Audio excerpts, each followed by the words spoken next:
Tayo po ay dumako sa Panginoon, sa panalangin. Aming Amang Banal na makapangyarihan sa lahat, muli kami po ay dumudulog sa trono ng biyaya. Amin sa iyo pong itinatagubilin ang aming gawain sa gabing ito. At naway ito ay maging biyaya sa bawat sa amin, maging sa mga tao na naroon sa kanilang tahanan, na nakikinig at nanonood. Pagpalain mo, Panginoon, maging iyong lingkod sa aking pong pagbabahagi na iyong pong salita. Bigyan mo po ako, Panginoon, ng patuloy na kaalaman, karunungan, at ikaw po ang magbuka ng aking mga labi. Ang Banal na Espiritu ang siyang manguna sa amin sa gabing ito. At kung anuman po ang aming mga pagkukulang, ikaw po, Panginoon, ang maglinis sa aming pong buhay, sa aming puso, upang sa aming pagharap sa iyo, kami ay maging kalugod-lugod sa iyo pong harapan. Ikaw po, Panginoon, manguna, maging sa aming mga kapatiran patungo rito. Ingatan sila, makasama, at makapakinig na iyong pong mensahe na naway magbigay, patuloy kalakasan sa aming pananampalataya. Salamat po na marami, hiningi po namin ang lahat ng ito sa pangalan ng anak na si Jesus. Amen. Magandang gabi po sa ating lahat. Welcome po sa ating midweek service and prayer meeting. Inanyaan ko po ang lahat na tumayo. Tayo po ay umawit. Alay sa'yo.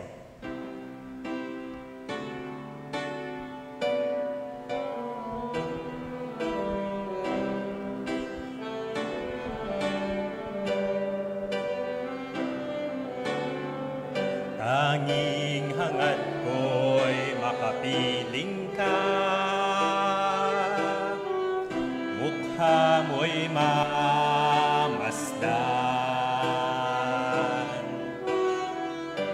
Ikaw ang tangi kong kagalakan, magpakailan pa man.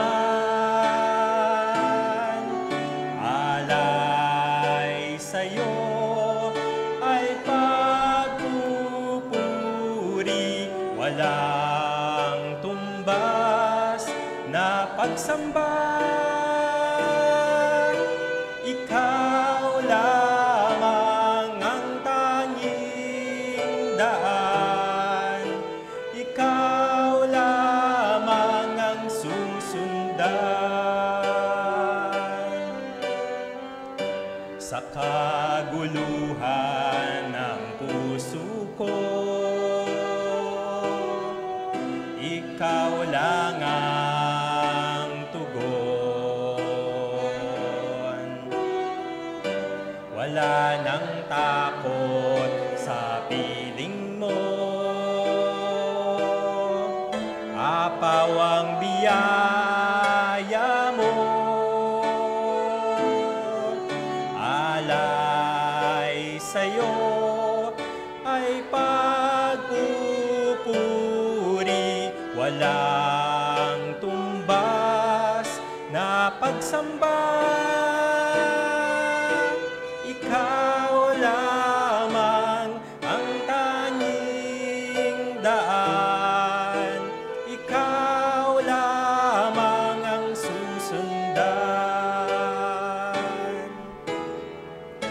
Jesus, ikaw nga ang dakilang Diyos, puso ko ay handog.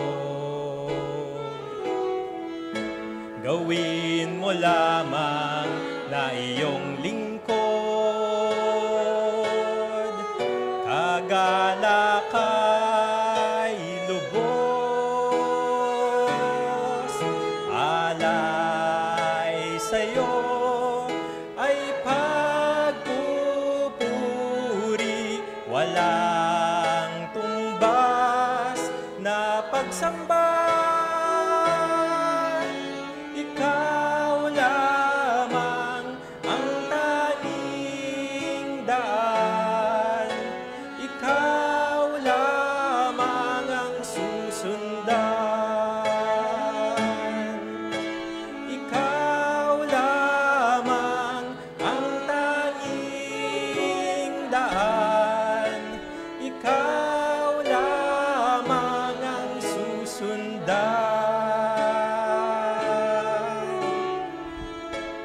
Isa pa pong awitin, Leaning on the Everlasting Arms.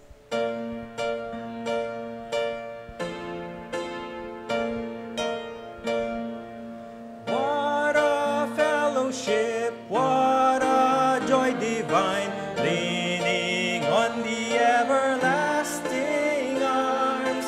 What a blessedness, what a peace is mine, leaning on the everlasting arms.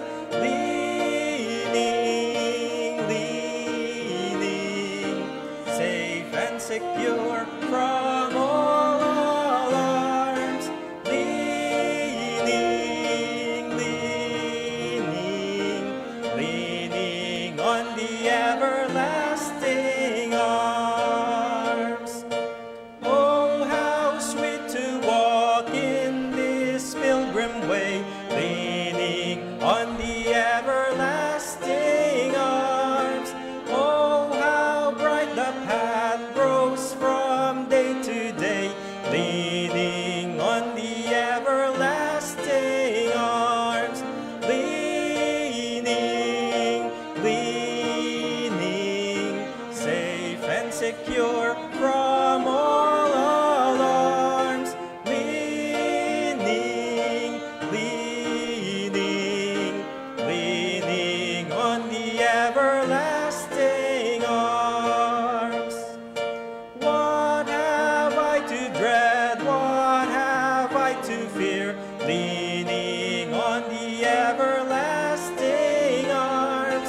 I have blessed peace with my Lord so near, leaning on the everlasting arms.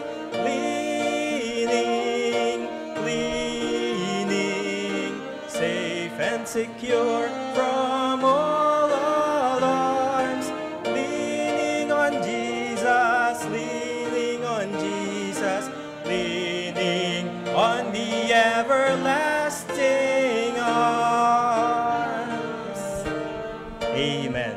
Tayo po ay magkamustahan sa bawat isa. Umikot po tayo at magkamayan habang inaawit ang Do Right.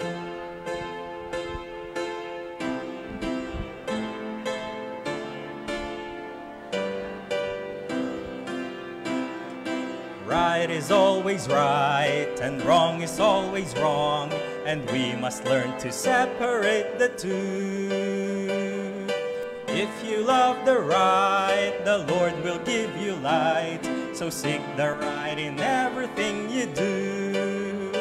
Do right till the stars fall, do right till the last call, do right when there's no one else to stand by you. Do right when you're all alone. Do right though it's never known. Do right since you love the Lord. Do right, do right. One more time. Do right till the stars fall. Do right till the last call. Do right when there's no one else to stand by you. Do right when you're all alone. Do right though it's never known. Do right since you love the Lord. Do right, do right. Amen. Maaari na po kayong magsiupo. Yan, muli po ay magandang gabi sa ating lahat. At dako po tayo ngayon sa ating announcement and reminders. Yan. Daily Bible blessings every morning, from Monday to Saturday via Bethany Cubao Members Group Chat, Facebook page, and YouTube channel. Midweek service, and po, tuwing alas 7 po yan, every Wednesday. Join us face-to-face dito po sa ating church auditorium or via Facebook live stream. Sunday worship service po natin starts at 9 a.m. Join us face-to-face at our church auditorium or via Facebook live stream as well. Ayan, ito po yung tema natin sa darating na linggo, May 26. Ang lahat ay mananagot sa Diyos. Ayan, ayon po sa Romans chapter 2, verse 12 to 16. Ayan po, no, magre-resume na po tayo ng ating choir practice. May 26, 1 p.m. to 2 p.m. sa third floor po yan. At yung ating guitar lesson din po, 2 p.m. to 3 p.m. sa third floor din. Adult Sunday School class, May 26, 3 p.m. sa baba po yan. The Incarnation of Christ, ang pagkatawang tao ni Kristo. Ito po, no, Go Ye Cubao, yung weekly activities po nila. Bible study every Wednesday and Saturday. Tract distribution at BKBC every Saturday. At yun din po, no, yung special missions gift giving and Lord's Supper every last Sunday of the month. Ito po yung mga darating po nating mga events po, no? Children's Sunday sa June 2, 2024 at Father's Sunday, June 16, 2024. Yun lamang po ang ating mga announcements. Muli po, inaantiyahan ko po kayong tumayong lahat. Isa po pong awitin. Seek ye first.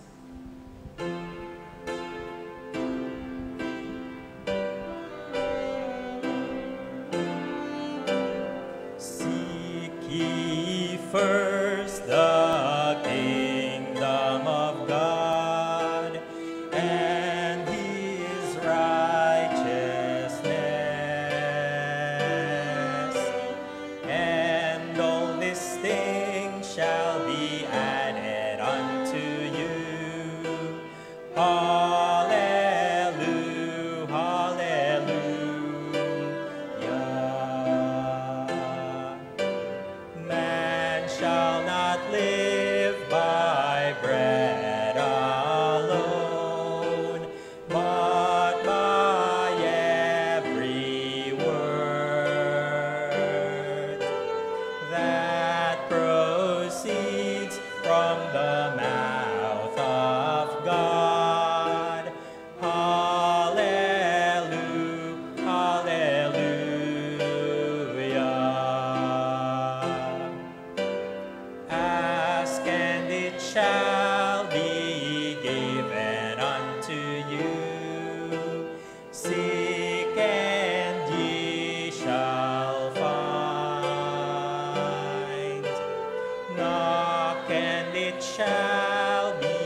Magsiupo.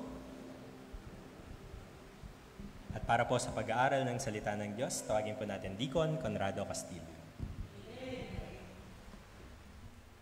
Magandang gabi po muli sa bawat sa atin dito sa loob ng iglesia at gayon din sa kanilang mga tahanan na kung saan ay sila ay nanonood, makikinig sa ating pong midweek service na gawain.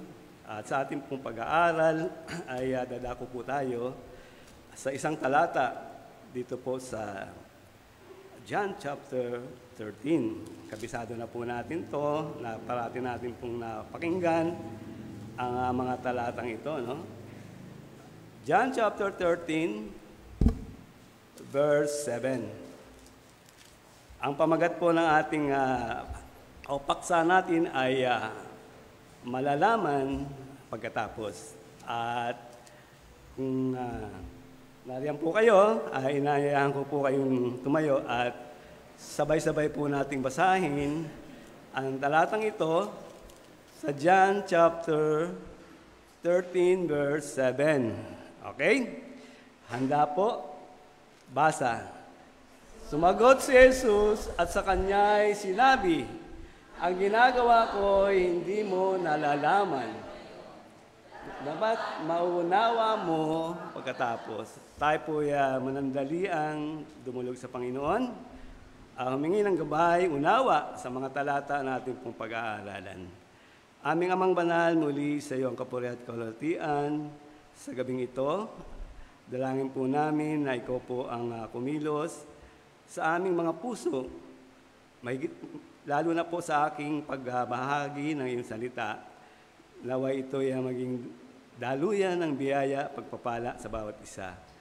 At dalangin ko po na naway sa amin pong pag-aaral na ito, bigyan kami ng katiwasayan, kalooban, unawa, at aming maipokus, Panginoon, ang aming sarili, tangi sa iyong mga salita. Salamat po, ang lahat po ito ay aming tinatagubilin at pinasasalamatan sa pangalan po na anak na si Jesus. Amen. Malalaman pagkatapos. Ayan po, ano? At ito pong eksena, tagpo, ay dito po sa Last Supper, ano? Last Supper, kung saan ang mga alagad, 12, kasama po ng ating Panginoong Hesus. At dito po, ay meron siyang mga kapahayagan. Hindi lang kapahayagan, ano? Maging yung kanya pong ginawa. Bali, 2 bahagi lang ito, ano? Sa ating pag-aaral.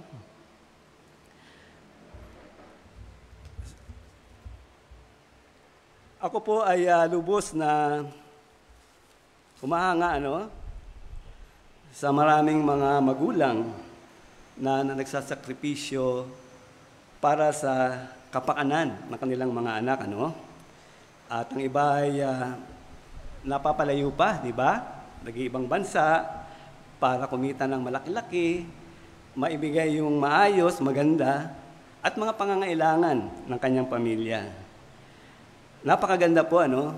Andiyan po yung puso talaga para ipagkaloob, ipakita yung kanyang tunay na pagmamahal, ano? Sa kanyang pamilya.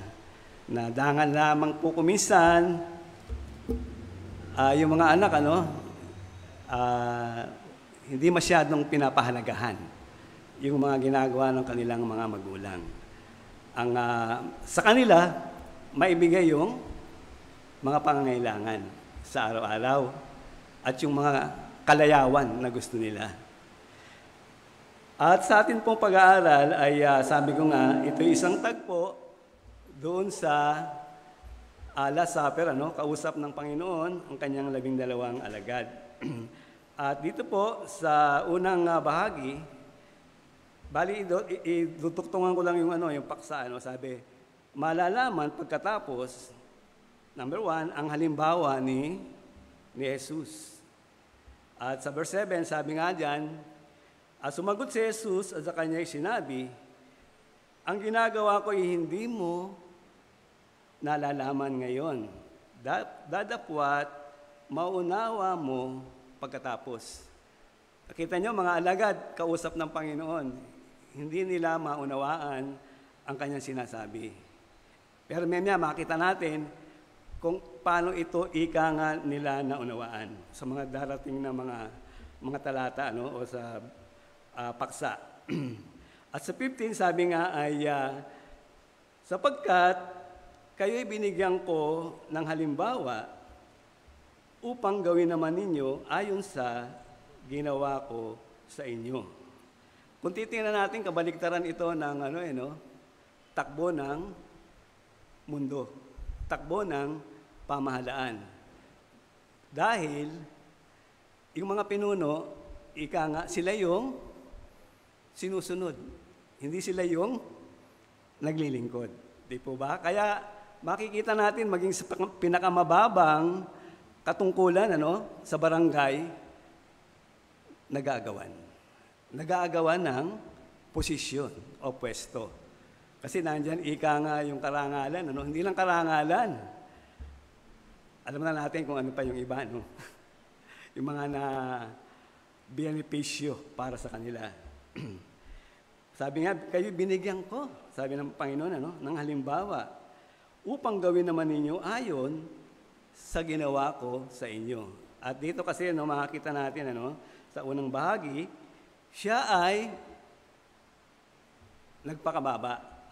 Sabi sa Isaiah 53:7, sabi rito, siya'y napighati, gayon man nang siya'y dinalamhati, ay hindi nagbuka ng kanyang bibig, gaya ng kordero na dinadala sa patayan, at gaya ng tupang nasa harap ng mga manggugupit sa kanya ay pipi.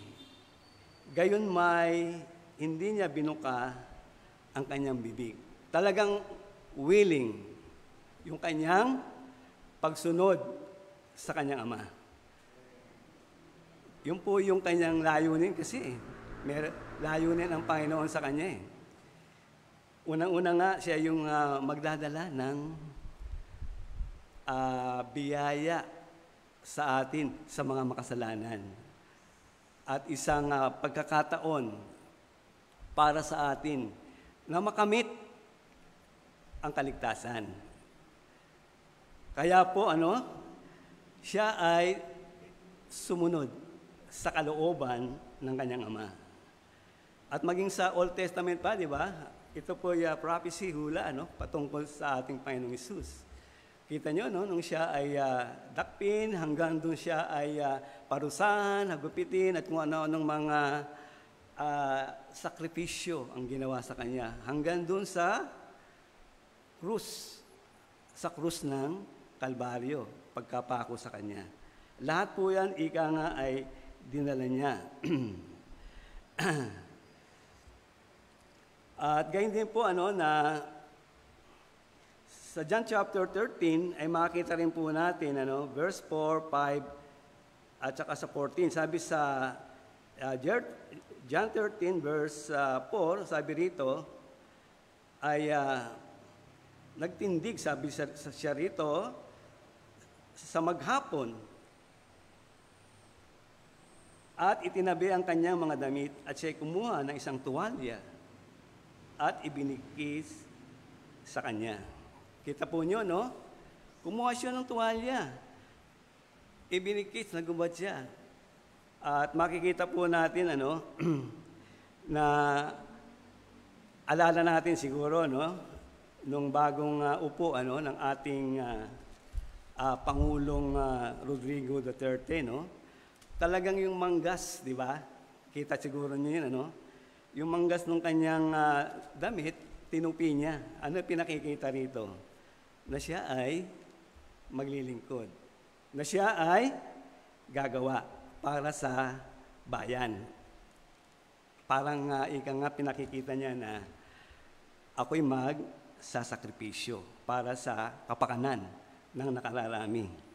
At dito po sa verse 4, makita po natin na hinugasan ang mga paa ng mga alagad. Isa-isa. Isa-isa po niya ang hinugasan. At mapapansin natin na si Pedro tumanggi. Hindi kailangan, di ba sabi niya? Ano sabi ng Panginoon? Wala kang bahagi kung hindi kita hugasan. Hindi lang Panginoon, hindi lang paa. Sabi niya gano'n, di ba? Pati na yung buong katawan ko. Sabi, yung naligo, hindi na kinakailangan pang maligong muli. Yung kanya lamang, mga paa. Ipinakikita lamang dito, na isang tao, nakakilala, naligtas, siya ay, madudumihan pa rin. Siya ay magkukulang pa rin. Siya ay magkakasala pa rin. Kaya nga, binigay, di ba? 1 John 1:9, 1 John 1:9. Yun ay magbalik loob sa Panginoon, sa pagsisisi, sa kanyang kasalanan. Kita nyo, na kuminsan na nagagamit na ikangang loopholes ng mga tao. Meron naman 1 John 1:9 kahit na magkasala ako Pero hindi dapat kinakaugalian. Tandaan natin, tayo nilinis na ng ating Panginoon. At hindi na kinakailangan maglublob pa sa putikan. Di ba, yung mga baboy, nung araw, hindi naman hindi naman nakakulong yan Nakakawala lang yan. Naabutan ko pa yan noon Nag-alaga yung mga tiyahing ko. May lubluban. Doon siya, ika nga, naliligo. Kahit na anong linis ang gawin mo dyan, babalik yan dyan sa kalumihan. Dangat lang, tayo ay nilinis na. Tandaan natin, nilinis tayo ng Panginoon. Hindi na kinakailangang kaugalian yung kasalanan na iyon na paulit-ulit. Pinatawad na tayo. Oo, kung humingi tayo ng kapatawaran, patatawarin tayo, di ba? Pero hindi dapat. Hindi dapat gayon. Sana'y huwag nating gawin na loopholes yun na meron naman diyang kapatawaran. Huwag po. Kita mo, hinugasan po yung kanyang mga alagad, yung kanilang mga paa. At maging sa panahon natin ngayon, walang kinikilingan ang Diyos. Walang kinikilingan. Sino man lumapit sa Kanya, kita nyo, maging sa panahon ni Kristo, sino man lumapit sa Kanya, mayroong karamdaman at may mga katanungan. Binibigyan niya ng pagkakataon para sagutin yung kanilang mga karaingan. Gayon din tayo, Huwag lang tayo na mamihasa, sa ganong kalagayan. At napakaraming mga sakripisyo, pagmamalasakit, ang iniukol ng Panginoong Hesus nung nandito siya sa ibabaw ng lupa. Hindi para sa kanyang sariling pakinabangan, kundi kanyang magawa ang kalooban ng kanyang Ama. Kaya kailangan po maging sa atin, di lamang tayo gumawa sa salita, kundi ipakita natin sa aksyon. Ano sabi sa Colossians 3:17? Sabi diyan, ano mang inyong ginagawa, sa salita o sa gawa, gawin ninyong lahat sa pangalan ng Panginoong Hesus, na nagpapasalamat kayo sa Diyos sa pamamagitan niya. Kaya nga, huwag natin makaligtaan yan, mga talata na yan Kaya isang bagay na ating gagawin, isa-isip muna natin. Kasi kapag isang bagay na nagawa mo na, at merong tao nakarinig, may tao nakakita, hindi na maibabawi yan eh. Hindi na po mababawi yan. Tayo ay liwanag. Tandaan natin, ilaw, katotohanan sa mundong ito. Paano tayo paniniwalaan? Kung ang buhay natin ay liko. Kung ang buhay natin ay walang saysay, tulad din ng mga tao sa ating kapaligiran. Kaya nga sabi ni Deacon Gino, di ba, na tayo nilagay dito sa ibabaw ng lupa para magliwanag, para sundan ng mga tao na nasa kaniliman tungo dun sa kaliwanagan. Yan po yung ating bahagi. Ipakita po natin, hindi lamang sa salita, kundi maging sa gawa. At kailangan din nga po na ang ating buhay, sabi nga ay, o yung ating pagkilos ay maging isang uliran na manguna upang tularan. Ano sabi niya diyan sa John 13, verse 15? Sabi niya, sapagkat kayo'y binigyan ko ng halimbawa upang gawin naman ninyo ayon sa ginawa ko sa inyo. Kaya nga, di ba si Pablo paulit-ulit, tularan niyo ako, sapagkat ako'y tumutulad sa ating Panginoon. Ang pamantayan niya, walang iba kundi ang Panginoon. At sa time na yon, sabi ko nga, nung una, wala na ang Panginoon eh. Nung siya ay nagmi-mission eh. Maging yung mga sa ibang bansa, hindi kilala si Christ. Wala na siya eh. Pero pinakikilala niya yung kanyang buhay. Yung kanyang patotoo. Sabi, ito yung buhay ni Kristo, yung aking binubuhay sa kasalukuyan. Kaya yun yung ika nga ang maging pamantayan ng bawat isa sa atin. Ipakita natin po yung ating patotoo sa gawa. Kasi madali talaga di ba? Madali ang magsalita at mangako. Di po ba? Madali magsalita at mangako sa tao Pero hindi kadalasan ay nagagawa yung ating pong mga ipinangako. At maging sa saan man tayo naroon. Saan man tayo. Halimbawa, meron tayong binili, sa tindahan, yung pambayad mo, kulang ng piso o 2 piso. Paano ba ito? Babalikan ko na lang, maya. Dapat kung yung sinabi natin na ganun, gawin natin. Maging sa maliit na halaga na yun, makikita yung magandang layunin, natin sa kanila. Kaya gawin po natin maging maliit na bagay. Siguro kilala natin si si Benjamin Franklin, siya po isang statesman, scientist, inventor, and writer. At sa kanila po, sa tahanan nila, siya po yung kauna-unahang naglagay ng street light sa kanyang sa may pintuan niya.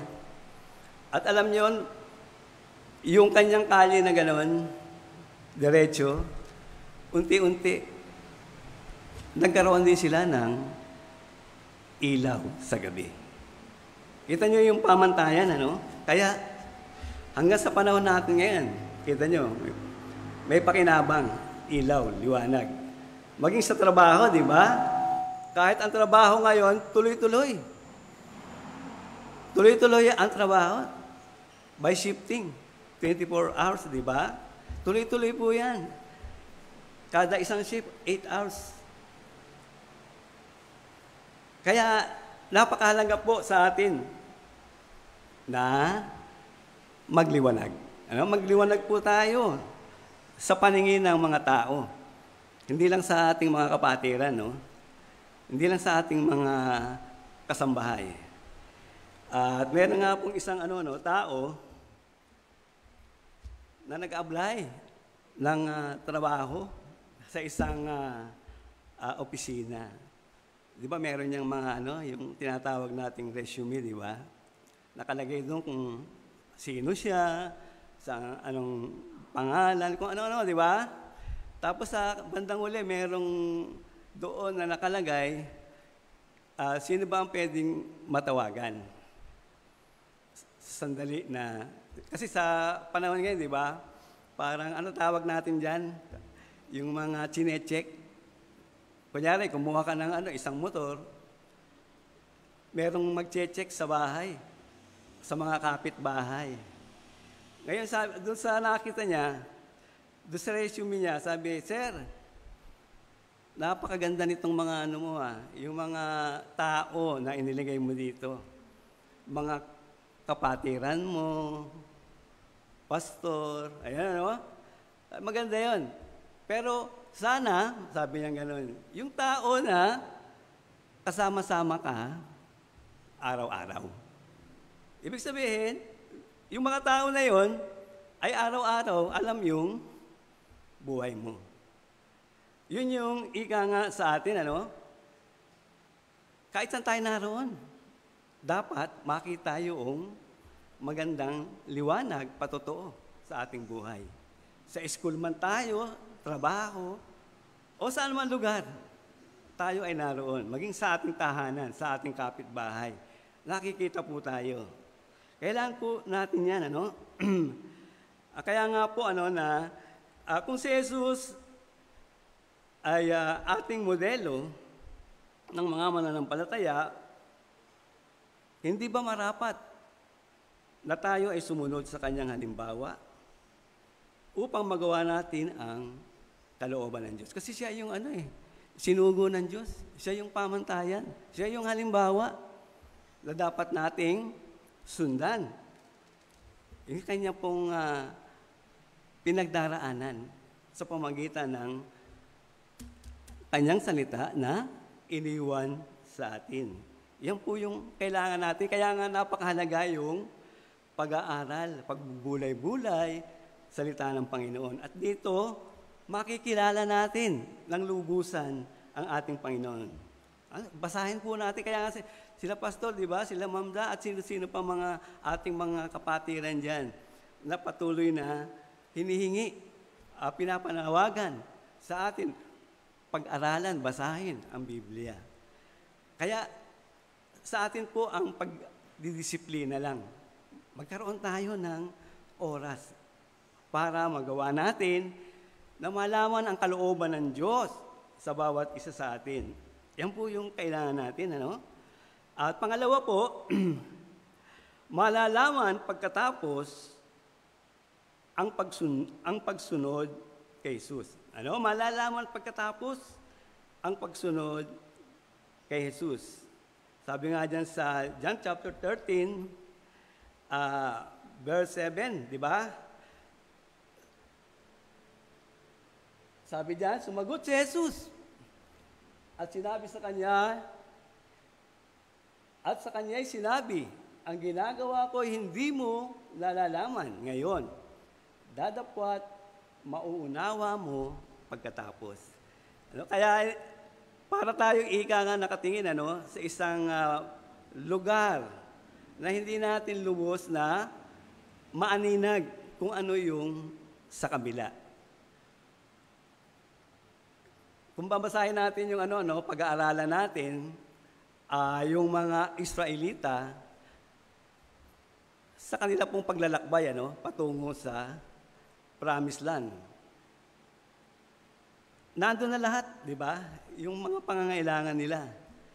Sa pagkain, di ba? Araw-araw yan, hindi na sila kinakailangan magtanim. Tuwing umaga lang, ano gagawin nila? Mamumunot lang sila ng pagkain. Pero nandun pa rin yung pasaway. Nandun pa rin yung pasaway nila. At kaya marami ang mga ang mga nalagas, naubos, namatay. Lahat nga ng mga nanggaling doon na mga mandirigma, mga may gulang, di ba? nagkamatay lahat. Pati si Moises, si Aaron, namatay sila. Hindi sila nakapasok doon sa Promised Land. Si Joshua lang at si Caleb. No? Si Joshua lang at si Caleb ang nakatawid doon. Kaya isipin po natin, sa munting, tulad ni, ba't na disqualified si Moises sa pagtawid doon? Sa isang maliit na bagay lang, di ba? Ano sabi niya nung humihingi ng tubig yung mga Israelita? Ayan, nandyan yung bato. Kausapin mo. At lalabas ang pangangailangan nyo ng tubig. Pero ano ginawa niya? Pinalo niya. Kasi ganun yung una eh. Ganun yung una eh. Nung humihingi ng tubig ang mga Israelita eh. Pinalo niya yung bato. Lumabas ang tubig. Pero sa pangalawang pagkakataon, kausapin mo ang bato. At ang pangangailangan nyo ay maibibigay. Ang utos ng Panginoon talaga direkta. Kaya sa Old Testament nga, di ba? Old Testament, balik tayo sa Old Testament. Ba't napakarami yung mga detalyado na binanggit ang Diyos kay Moises. Paggawa ng tabernakulo, yung mga batas, di ba? Talagang ang gusto ng Diyos, lahat na kanyang sasabihin, yun lang ang gagawin. Hindi sila lilihis. Kita nyo yung anak ni Aaron na dalawa, ano nangyari? Sila ay namatay. Nag-offer sila ng strange fire, kakaibang apoy. Biro nyo yun? Noon yun, mahigpit ang Panginoon. Ipinakikita lang sa atin na stricto yung kanyang sinasabi. At kung yun yung kanyang sinabi, dapat isagawa. Isagawa yun. Gawin. Wala nang iba. Ang marami tayong mga halimbawa, makikita sa Old Testament. Si Saul lang, di ba? King Saul. Lulubusin nyo, patayin ang mga Amalekita. Ano ginawa niya? Itinara niya yung magagandang hayop. Itinabi niya yung hari. Para ano? Para ipagyabang. Ito yung aking trono. Ito ang aking trophy pala. Yan ang sabi niya, sa isip niya. Hindi pala kalugod-lugod ang Diyos. Kasi ang utos sa kanila ay puksain lahat. Kung sa isipan natin, parang hindi maganda. Yung pinagagawa ng Diyos. Ngunit kita niya yun. Kaya nga sabi niya pagkatapos malalaman. Malalaman pagkatapos Kasi nga, yung mga maglalakihan, ultimo mga bata na yon, ay susunod dun sa kanilang mga gawain, mga ritual. Kaya, pinagpapatay lahat. At tandaan po natin yung pagsunod, napakahalaga po, Kaya nga dito po, maaalala ang sinabi at ginawa ni Jesus, sa John 14:26. Ano po yung sinabi niya dyan? Dadapwat ang mga aaliw sa mga tuwid bagay, ang Espiritu Santo na susuguin ng Ama sa aking pangalan. Siya ang magtuturo sa inyo sa lahat ng mga bagay at magpapaalaala ng lahat ng sa inyo'y aking sinabi. Ganon din yung mga alagad, kita nyo, ilang taong kasama ng Panginoon yung mga alagad. May 30 taon sa araw-araw kasama-sama siya. Hindi nila pag-unawa yung sinasabi ng Panginoon. Halimbawa, yung Siya ay magsasakripisyo, pahirapan, di ba? At mamamatay. Hindi nila makuha yun, yung mga bagay na yun. Hindi nila higit na maunawaan.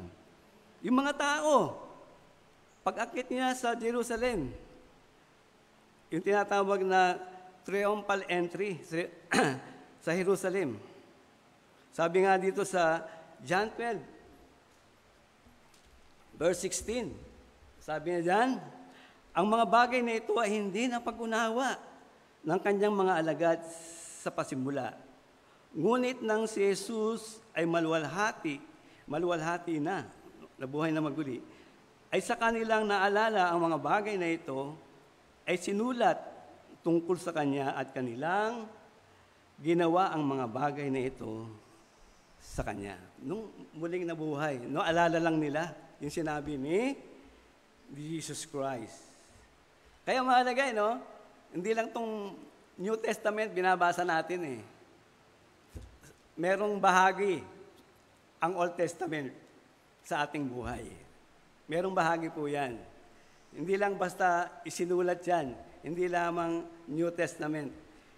Mahalaga po maging ang Old Testament para sa ating pamantayan.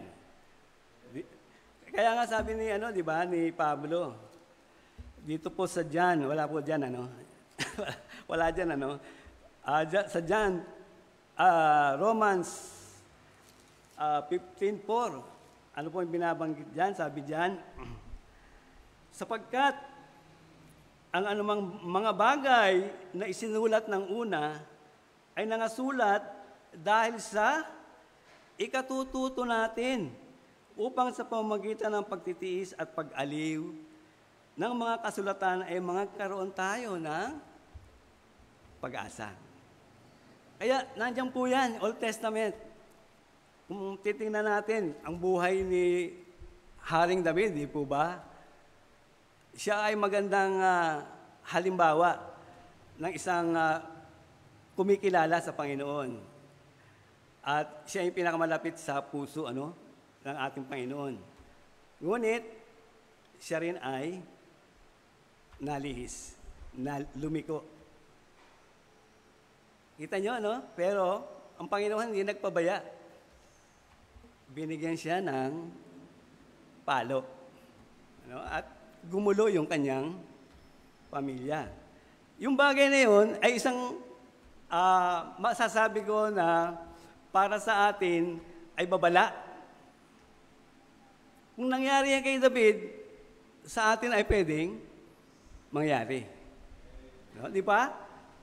Para maiwasan natin yun, hindi tayo pumasok dun sa ganong pagkakasala. At yung mga magagandang bagay na roon sa Old Testament, ito'y isang magandang halimbawa naman na ating gawin at sundin. Iyon po yung sinulat doon. Yun po yung nakasulat doon sa Old Testament.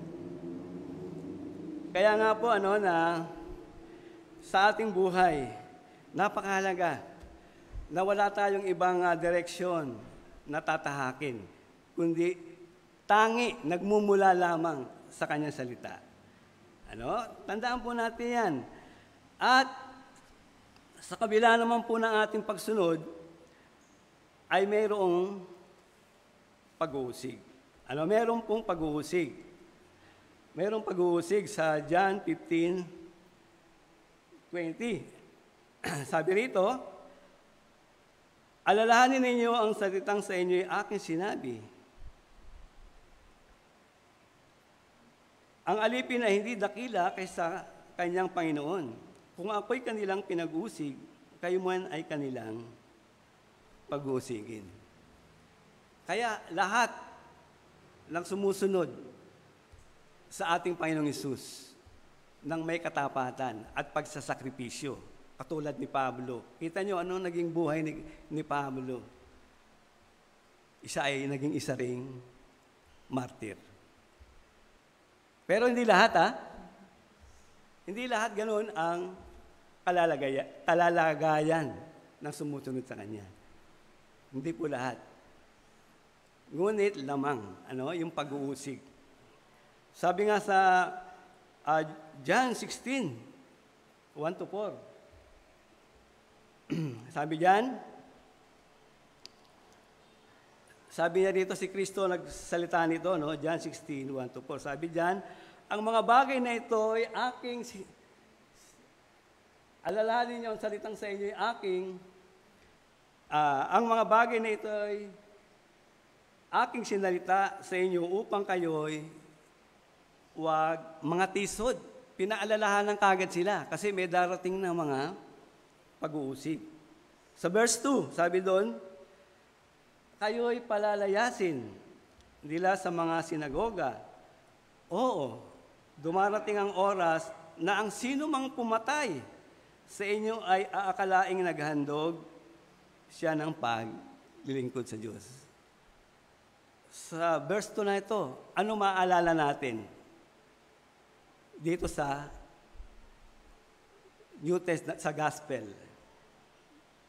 Maalala po natin si Saul. Di po ba siya yung kaharap nung si Stephen ay pagbabatuin? Kaharap siya.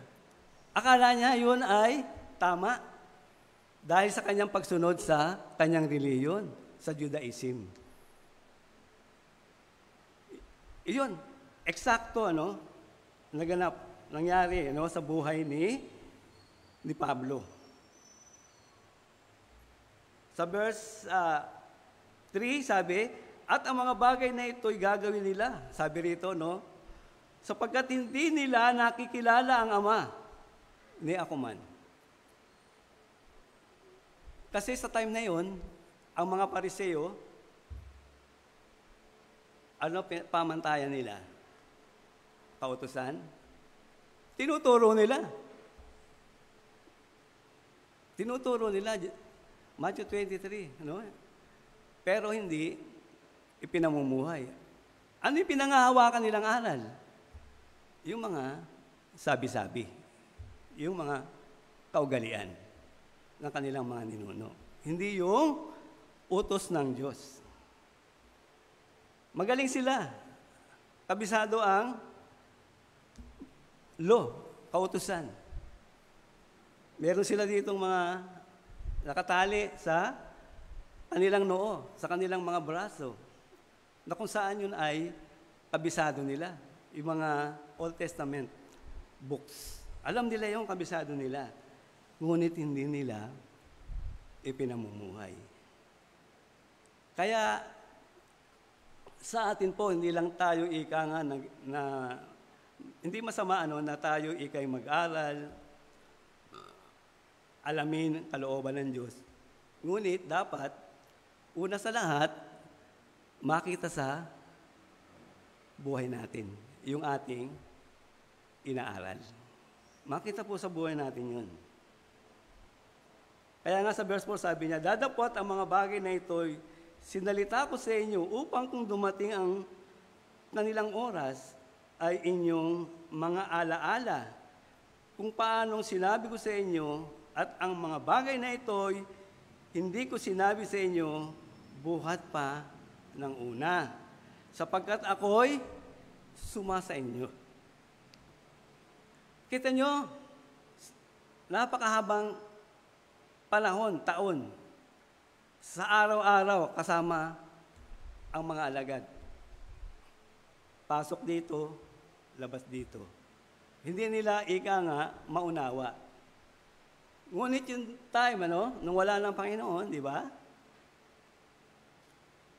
Sa Pentecost, namulat ang mata nila. Nagkaroon sila ng unawa.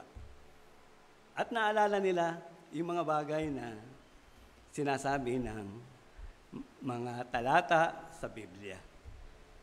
Ganyan po ang kanilang kalagayan. Kaya tayo po sana ay hindi lamang tayo ever learning na sa araw-araw, binagbabasa, nakikinig. Dapat ipinamumuhay natin ang salita ng Diyos. Nakikita sa buhay natin ang Kristo. At panghuli po sabi, ihayag, sabi nga rito, sa huling-huli, ihayag ang dakilang utos. Alam naman natin ang dakilang utos, ano? Sa Matthew 28:19, ano? At 20. Alam po natin yan, sabi diyan, dahil dito ay magsiyaon nga kayo at gagawin ninyong mga alagad ang lahat ng mga bansa, na sila inyong bautismuhan sa pangalan ng Ama at ng Anak at ng Espiritu Santo. At ano pa, hindi lang doon nagtatapos, ano sabi sa 20, na ituro ninyo sa kanila na kanilang ganapin ang lahat ng mga bagay na inuutos ko sa inyo. At narito ako'y sumasa inyong palagi hanggang sa katapusan ng sanlibutan. Kaya kung ginagawa talaga natin yung kalooban ng ating Ama, nariyan siya sa ating tabi. Dumaan man tayo sa mga pag-uusig, paghihirap, nariyan siya. Ano sabi ni Santiago? Kailangan magpatuloy. Maganda yung binanggit dito ni Santiago, di po ba? Sa chapter 1, yung mga dumarating na mga pagtitiis, pag-uusig, ano daw ang ating pagkilos, paggawa, o yung ating gagawin. Yan, sabi po rito, no? Sa verse 2, wala dyan, ano? Wala dyan. Ano ko lang to. Sabi diyan sa Santiago 1:2, mga kapatid ko, sabi, ariin ninyong buong kagalakan kung kayo'y mga hulog sa sari-saring tukso. Yamang nalalaman na ang pagsubok sa inyong pananampalataya ay gumagawa ng pagtitiis. Yun po yung kailangan natin, pagtitiis. Verse 4, at inyong pabayaan na ang pagtitiis ay magkaroon ng sakdal na gawa upang kayo maging sakdal at ganap na walang anumang kakulangan. Yan lang pala ang kailangan natin, patuloy lang. Patuloy, ano? Sa kabila ng mga pagsubok, pag-uusig, paghihirap, sakripisyo sa buhay natin, kailangan double time tayo, ano? Kasi ang kalaban natin, hindi lamang daw double time, triple time pa raw. Lalo na sa panahon ngayon, malapit na ang wakas ng dyablo at kanyang kampon. Kaya tayo, pakiramdaman natin ang ating sarili, maging ating pakikitungo sa ating kapwa, lalo na sa ating mga kapatiran, dapat tayo ay, sabi nga doon, dapat tayo ay nagmamahalan. Nagmamahalan tayo sa bawat isa, nagtitinginan, at yung mga pangangailangan na kaya nating ibigay, hindi naman hiningi ang higit sa pangangailangan ng tao. Lalo na yung panalangin. Huwag natin kakaligtaan. Napakahalaga sa buhay po natin. Mabigyan natin ng pagkakataon, pag-asa ang ating mga kapatiran. Kaya nga po ang buhay ni Jesus ay isang huwaran sa ating pagsunod sa kalooban ng Diyos Ama.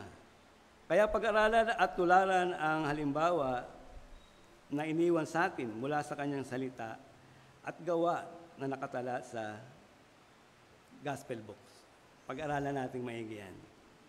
At sa ating pagtatapos, maraming bagay sa mundong ito na nagaganap sa buhay ng tao na hindi natin lubos na manawaan, lalo na yung salita ng Diyos. Yung mga yung mga tagubilin, yung mga prophecy, hindi kagad natin lubos na maunawaan yan. Ang tanging sagot ay pag-alam at pagsunod sa buhay ni Jesus. Siya ang kaunawaan at direksyon sa kaalaman sa maraming katanungan sa ating isipan. Kaya tandaan natin, patuloy lang gumawa kalooban ng Diyos. At pagkatapos nito, malalaman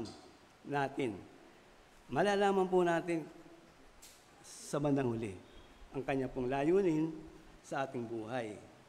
Sa pagganap ng ating mga tungkulin, maaaring hindi natin ito kaagad maunawaan. Ano? Ngunit sa dulo nito ay kanyang ihayag para sa kalulatian ng Panginoong Hesus at sa katiwasayan ng ating kalooban na mayroong pagpakumbaba tulad ng Panginoon, di po ba?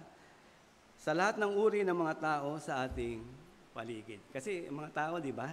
Iba-iba ang prinsipyo sa buhay, unawa, kaalaman. Kaya kung minsan, pag binahaginan mo, reject. Reject. Kasi meron na siyang nakatagong kaalaman. Yun yung pamantayan niya. At sa mundo, ganyan din po.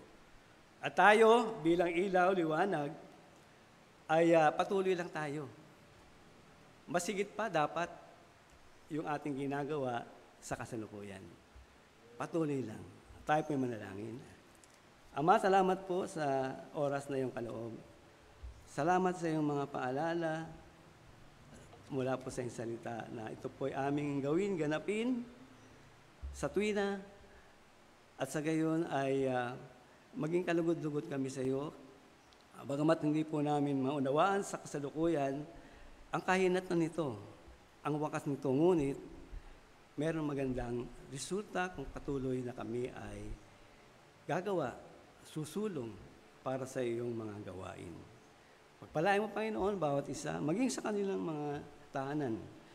At kung meron mang hindi pa nakakilala sa iyong anak na si Jesus, nawa ang Banal na Espiritu ang siyang mangusap sa kanya sa gawing ito, na makilala ang lubos ang iyong anak na si Jesus sa pagsisisi, kilala at pagtanggap sa iyong anak na si Jesus.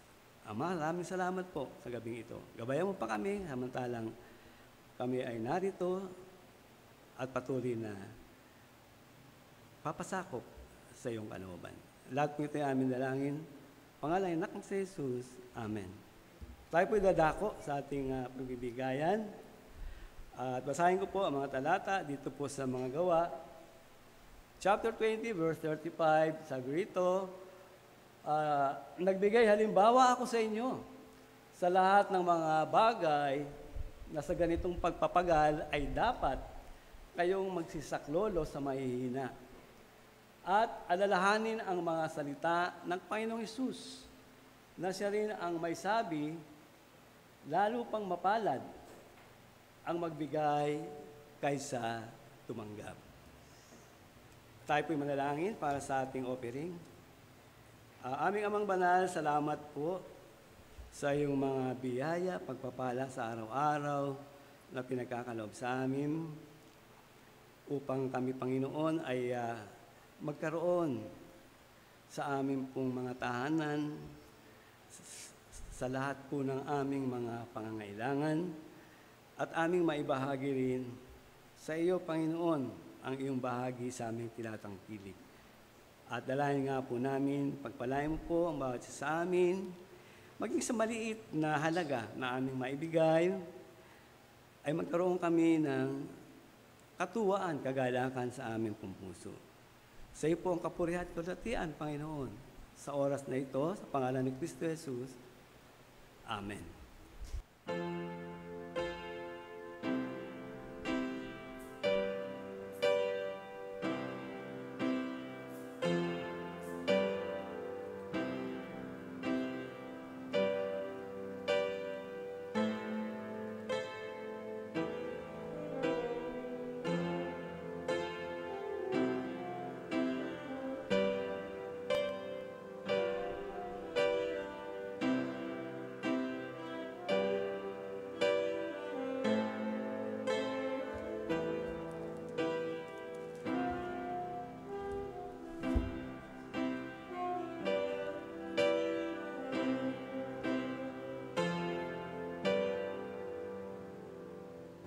Aming Amang Banal, muli kami po ay nagpapasalamat sa nalikom na salapi at dalangin nga po namin na bawat isa sa amin ay tunay nga na maging bukas ang aming puso, aming palad, aming bulsa sa pagkakaloob upang matugunan pangangailangan ng Iglesia sa lahat po ng gastusin nito at bayarin at makapagbigay tulong sa mga nangailangan lalo na nga po sa mga misyonaryo, Panginoon, na aming kakalooban ng financial support.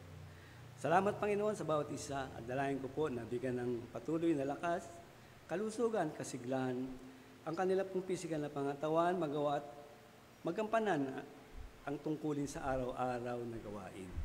Salamat ng marami, Panginoon, sa iyong patuloy na pangunguna sa iglesyang ito. Sa pangalan ng anak na si Jesus. Amen.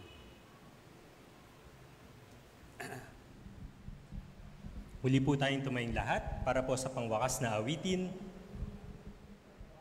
sapagkat ang Diyos ay pag-ibig.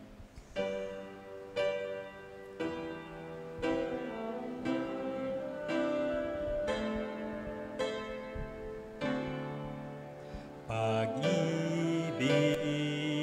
ang siyang pumukaw sa ating puso at kaluluwa at siyang nagdulot sa ating buhay, liwanag sa dilim at pag-asa. Pag-ibig ang siyang buklod nating di mapapawi kailan paman sa puso't diwa. Tayo'y isa lamang kahit na tayo ay magkawalay, pagkat ang Diyos natin, Diyos ng pag-ibig, magmahalan tayo't magtulungan, at kung tayo'y bigo ay huwag limutin na may Diyos tayo na nagmamahal. Sikapin sa ating pagtungo, ipamalita sa buong mundo, pag-ibig ng Diyos na siyang sumakop sa bawat pusong uhaw sa pagsuyo. Pagkat ang Diyos natin, Diyos ng pag-ibig, magmahalan tayo't magtulungan, at kung tayo'y bigo ay huwag limutin na may Diyos tayo na nagmamahal. Pagkat ang Diyos natin, pagkat ang Diyos natin, Diyos ng pag-ibig,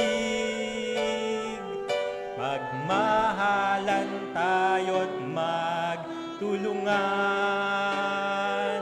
at kung tayo'y bigo ay huwag limutin na may Diyos tayo na nagmamahal.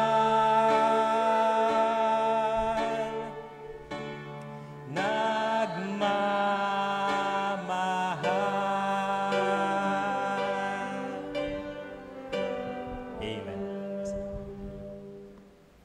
Tayo po muling magpasalamat. Mapagpalang Diyos, muli kami po ay pupuri, pasalamat sa gabing ito.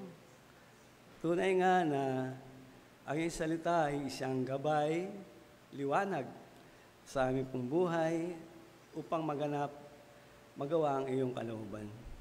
At dalayan nga po namin, Panginoon, na hindi lamang namin basahin, alamin ang iyong salita at itago sa aming mga puso't isipan, kundi ito'y aming may pamuhay, may apply sa araw-araw namin pong buhay, upang sa gayon ay hindi po kami malihis sa iyo pong kalooban. Ama, salamat po sa iyong anak na si Jesus na siyang nanguna at nagbigay ng magandang halimbawa upang aming sundan ang kanya pong mga yabag, Panginoon. Upang sa gayon ay kami ay patuloy na lumakad sa liwanag na iyong pong salita. At ang mga tao sa kapaligiran ay aming maakay tungo, Panginoon, sa iyo pong kaluwalhatian. Ama, salamat po ng marami sa gabing ito, hindi lamang na narito sa loob ng iglesia, maging sa kanila pong mga tahanan, naway nabigyan po nila ng oras, panahon, hindi lamang ang pananood, kundi ang pakinig at aral mula po sa iyong salita. At dalahin ko nga po naway, pangunahan patnubayan pa kami sa oras na kami po ay narito pa sa loob ng iglesia upang magdalanginan sa bawat isa at patuloy, Panginoon, na ilapit ang mga panalangin na hindi pa natutugon. Patuloy, Panginoon, na kami maghintay sa tamang panahon, oras na ito ay iyong ipagkakaloob sa bawat isa sa amin. Muli, Ama, pangunahan kami maging sa aming paghiwa-hiwalay mamaya patungo sa aming mga tahanan. Ikaw po ang mag-ingat at safe po kami makarating sa aming pong mga tahanan. Salamat ng marami, Panginoon, sa bawat isa narito at maging sa gabay ng iyong banal na Espiritu. Lahat pong ito ay aming tinatagubilin at pinasasalamatan sa pangalan po ng anak na si Jesus. Amen. Gandang gabi po sa bawat isa.